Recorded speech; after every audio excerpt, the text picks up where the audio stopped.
வணக்கம். இன்று நான் உங்களிடத்தில் உரையாற்ற வந்திருக்கும் விஷயம் என்னவென்றால், குல தர்மமும் குலநாசமும்.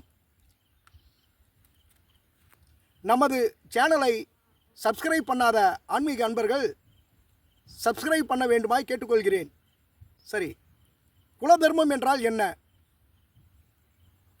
அவரவர்கள் குலத்தில் தலைமுறையாக நடைமுறையில் இருந்து வரும் மங்களகரமானதும் சிறந்ததும் கட்டுப்பாடுகளுடன் கூடியதுமான நடத்தைகளை அந்தந்த குலங்கள் காப்பாற்றி வருகின்றன.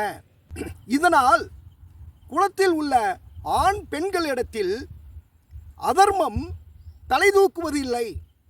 அந்த மங்களகரமான அந்த கட்டுப்பாட்டுகளை தான் நாம் குல தர்மம் என்று அழைக்கிறோம். குலம் அழிந்தால் இந்த குல தர்மத்தை அறிந்தவர்களான ஆன்றோரும் பெரியோரும் அடுத்த தலைமுறைக்கு எடுத்துரைக்க இயலாமல் போகிறது. அவர்களும் இல்லாமல் போகிறார்கள். அப்போது எஞ்சியுள்ள சிறுவர் சிறுமியர் மற்றும் பெண்களிடம் தர்மம் இயல்பாய் அமைவதில்லை. எனவே குலநாசம் செய்வது தவறு.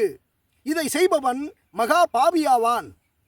மகாபாரதத்தில் அர்ஜுனனுக்கும் கண்ணனுக்கும் நடந்த உரையாடலை விளக்க இருக்கிறேன். துரியோனாதிகளுடன் ஆன்றோர்களும் பெரியோர்களும் குருமார்களும் தனது கண்ணெதிரேயே யுத்த களத்தில் நிற்கின்றனர். போரில் வெல்ல வேண்டுமானால் இவர்களை அழிக்க வேண்டும். அவ்வாறு அழிப்பதால் அந்த குருமார்களும் பெரியோர்களும் அழிவார்கள். இதனால் அங்கு குலநாசம் ஏற்படுகிறது. அவர்களின் குல தர்மங்களும் இதனால் நாசமடையும். இதனால் தனக்கு வாழ்நாள் முழுதும் பழி ஏற்பட்டுவிடும் என்ற எண்ணத்தில்தான் அர்ஜுனன் போர்க்களத்தில் போர் செய்ய மாட்டேன் என்று கண்ணனிடம் கூறுகிறான். குலநாசம் செய்துவிட்டு ராஜ்யத்தை ஆள்வதை விட போர் புரியாமல் விட்டுவிடுவதே தர்மம் என அர்ஜுனன் நினைக்கிறான்.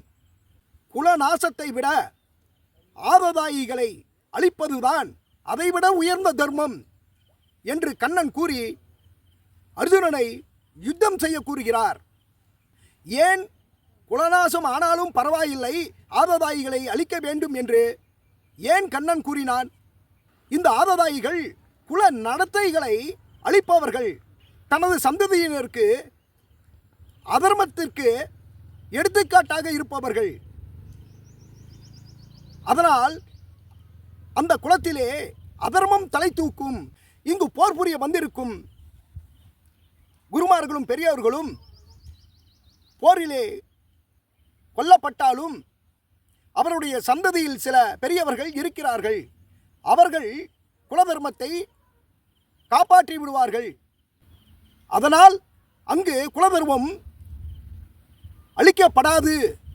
உண்மையான குலநாசம் செய்பவர்களே ஆததாயிகள் ஆவார்கள் என்ற காரணத்தினால் கண்ணன் அவர்களை அழிப்பதே உயர்ந்த தர்மம் என்று அர்ஜுனனிடம் கூறுகிறார். சரி, இந்த ஆததாயிகள் யார் யார்? தீ வைப்பவன், செல்வத்தை அபகரிப்பவன், ஒருவன் மனைவியை அபகரிப்பவன், ஆயுதம் எடுத்து கொல்ல வருபவன், விஷம் கொடுப்பவன். இந்த இலக்கணங்கள் எல்லாம் துரியோதனாதிகளுக்கு பொருத்தமாக அமைகிறது. எனவேதான் கிருஷ்ணன் போர் புரிய அர்ஜுனனுக்கு வலியுறுத்துகிறார். சரி, இப்பொழுது நாம் நம்முடைய விஷயத்திற்கு வருவோம். குலதர்மம் குலம் அனைத்திற்கும் காப்பாக அமைகிறது. ஒரு சமுதாயத்திலோ அல்லது குலத்திலோ நெடுநாள் பழக்கமாக வைத்திருக்கும் மங்களகரமானதும் சிறந்ததுமான கட்டுப்பாடுகள் குலைந்துவிட்டால் அந்த சமுதாயமும் குலமும் கடிவாளமில்லாத குதிரைகள் போல் தத்தம் விருப்பம் போல் போக ஆரம்பித்துவிடும்.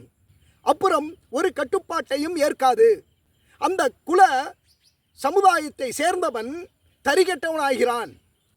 இந்த தரிகெட்டத்தனம் முளைப்பதால் தான் அந்த சமுதாயத்தில் குலத்தில் தானாகவே பாவ செயல்கள் பரவிவிடும், பாவமும் பற்றி கொள்ளும். எனவே குலநாசம் செய்வதால் குல தர்மம் அழிகிறது. குல தர்மம் அழிந்தால் இந்த சமுதாயமும் கெடுகிறது, சமுதாயத்தில் பாவச் செயல்கள் அதிகமாகிறது என்பதை பகவத்கீதையில் கிருஷ்ணர் தெளிவாக கூறியுள்ளார். எனவே ஆன்மீக பக்தர்கள் தத்தமது குல தர்மங்களை பேணி காக்க வேண்டுமாய், சமுதாயத்தை மேன்மையடை செய்ய வேண்டுமாய் கேட்டுக்கொள்கிறேன். நன்றி, வணக்கம்.